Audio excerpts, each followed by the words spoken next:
પરંપરાગત રીતે આ મેળાનું આયોજન કર્યું છે. સાતમ આઠમ નિમિત્તે વર્ષો જૂની પરંપરા છે. એવી જ રીતના નગરપાલિકા દ્વારા ઓનલાઈન ટેન્ડરિંગ કરી અને આજે સાતમ આઠમ નિમિત્તે મેળો આજે ખુલ્લો મૂકવામાં આવ્યો છે. નગરપાલિકા દ્વારા ફાયર સેફટી માટે અહીં ફાયર સેફટીની ગાડી રાખવામાં આવેલી છે.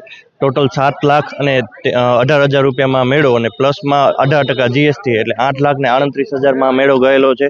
રામધૂનથી કરી અને ખેંગાબાગ સુધીનો આખો જે પટ્ટો છે ત્યાં કને અલગ અલગ જગ્યાએ સ્ટોલો ઉપલબ્ધ કરવામાં આવેલા છે. ખાણીપીણીના વ્યવસ્થા પણ કરવામાં આવેલી છે અને આજ રોજ ભુજને મેળો અર્પણ કરેલ છે.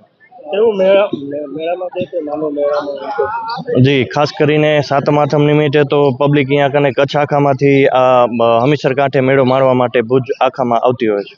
નગરપાલિકાની ટીમ અને પોલીસ કેવી રીતે નગરપાલિકાની ટીમ અહીંયા ફાયર સેફટી માટે અલગ અલગ જગ્યાએ ફાયર સેફટી માટે માણસો રાખેલ છે અને 4 જગ્યાએ પોલીસ ખાતા દ્વારા બેરિકેડ કરી અને ભારી વ્હીકલ અંદર ના આવે અને બધા પગપાળું જ અંદર મેળાની અંદર આવે અને અલગ અલગ જગ્યાએ પોલીસની ચોકીઓ રાખી અને પબ્લિકની સેફટી માટે પોલીસે પણ આયોજન કરેલ છે. મેળાનો પ્રારંભ થયો છે, શું જનતાને આપના દ્વારા અપીલ કરું છું કે સાતમ આઠમ નિમિત્તે જો આ મેળો ખુલ્લો મૂકવામાં આવ્યો છે એની અંદર વધુમાં વધુ કચ્છ આખામાંથી પબ્લિક આવે ને આ મેળાનું આયોજન જે કર્યું છે એની અંદર મેળો માણે.